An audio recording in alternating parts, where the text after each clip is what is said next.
বকেয়া বেতন ও বোনাসের দাবিতে যমুনার সামনে অবস্থান নিয়েছেন পোশাক শ্রমিকরা। সেখানে আছেন সহকর্মী ফারজানা আক্তার, বিস্তারিত জানাতে যুক্ত হচ্ছেন আমাদের সঙ্গে। ফারজানা, পোশাক শ্রমিকদের দাবিগুলো কি এবং যমুনার সামনে এখন কি অবস্থা দেখছেন? কিছুক্ষণ আগে একটি প্রতিনিধি দল দেখা করতে গিয়েছিলেন, যমুনার অভ্যন্তরে তারা ঢুকেছিলেন, তার কি খবর আছে আসলে? মাহবুব, টিএনজেড ফ্যাক্টরির শ্রমিকদের যে বিক্ষোভ কর্মসূচি চলছে, লং মার্চ যমুনা, সেটি দুপুরে শুরু হয়েছিল এবং দুপুরে তারা যমুনার এখানে আসে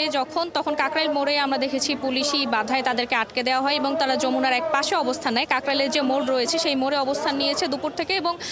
তারা কিন্তু সেই সময় থেকে তাদের দাবি দাওয়া জানাচ্ছে এবং আমরা দেখেছি সন্ধ্যার কিছুক্ষণ পরে, অর্থাৎ কিছুক্ষণ আগে একটি প্রতিনিধি দল প্রধান উপদেষ্টা কার্যালয়ে গিয়েছিল তারা কথা বলতে সরকারের সাথে, এবং সরকারের পক্ষ থেকে তাদেরকে যেমনটি জানানো হয়েছে যে এই যে শ্রমিকরা রয়েছেন তাদের 3 মাসের বেতন এবং বোনাস বকেয়া রয়েছে, সেইগুলো পরিশোধ করতে কিন্তু এই টিএনজেড যে ফ্যাক্টরিটি রয়েছে, টিএনজেডের যে ফ্যাক্টরি রয়েছে সেগুলোর আসলে ফ্যাক্টরিটির সম্পত্তি যে রয়েছে সেগুলো বিক্রি করে তাদের দাবি দেওয়া পরিশোধ করা হবে। কারণ আমরা যেমনটি জানতে পেরেছি যে এই টিএনজেড ফ্যাক্টরির যে মালিক তিনি বিদেশে অবস্থান করছেন এবং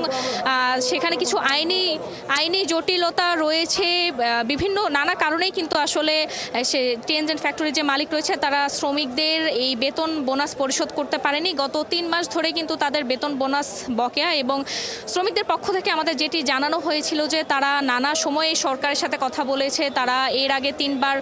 সচিবালয়ে গিয়েছিল, তারা যুগ্ম সচিবের সঙ্গে কথা বলেছে, তবে তারা যেমনটি দাবি করছে যে কোনো 3 বার তারা সরকারের সাথে বসলেও, সরকার প্রতিনিধিদের সাথে বসলেও আসলে সেগুলো আসলে ফলপ্রসূ হয়নি এবং তারা এখন পর্যন্ত তাদের বেতন বা বোনাস কোনোটি পাননি এবং তারা যেমনটি বলেছেন যে তারা যতক্ষণ পর্যন্ত বেতন বোনাস না পাবে তারা এখানে অবস্থান নিবে। কিন্তু আমরা যেমনটি দেখলাম যে পুলিশের ডিআইজির পক্ষ থেকে কিছুক্ষণ আগে ব্রিফ করা হয়েছে, পুলিশের ডিআইজির পক্ষ থেকে তাদেরকে আশ্বাস দেওয়া হয়েছে তাদেরকে খুব দ্রুততম সময়ের মধ্যে তাদের বেতন বোনাস পরিশোধ করে দেওয়া হবে এবং আমাদেরকে জানানো হয়েছে যে আসলে সরকারের পক্ষ থেকে টিএনজেড যে ফ্যাক্টরির সম্পত্তি রয়েছে সেই সম্পত্তিগুলো বিক্রি করার জন্য ইতোমধ্যে কিন্তু ক্রেতার সঙ্গে কথা বলা হয়েছে। সেই সম্পত্তিগুলো বিক্রি করে যে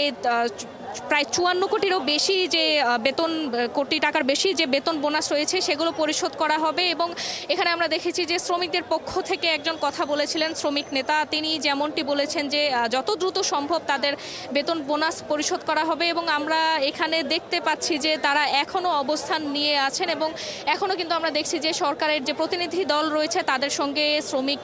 নেতারা কথা বলছেন এবং সরকারের পক্ষ থেকে বারবারই কিন্তু তাদেরকে আশ্বাস দেয়া হচ্ছে তারা যাতে তাদের এই কর্মসূচি এখানেই স্থগিত করেন এবং এখান থেকে তারা যাতে বাড়ি ফিরে যান এবং বারবারই বলা হচ্ছে তাদেরকে যত দ্রুত সম্ভব 2-1 দিনের মধ্যে বা যত দ্রুত সম্ভব পারা যায় তাদের এই বেতন বোনাস পরিশোধ করা হবে। তবে সরকারের পক্ষ থেকে এই আশা দিলেও আমরা কিন্তু এখন পর্যন্ত দেখছি যে তারা এখানে অবস্থান নিয়েছেন এবং তারা হয়তো তাদের কর্মসূচি আরও কিছুক্ষণ রাখবেন। এবং ফারজানা আক্তার, অনেক ধন্যবাদ যুক্ত হবার জন্য আমাদের সঙ্গে। সহকর্মী ফারজানা আক্তার বলছিলেন প্রধান উপদেষ্টার বাসভবন যমুনার সামনে থেকে।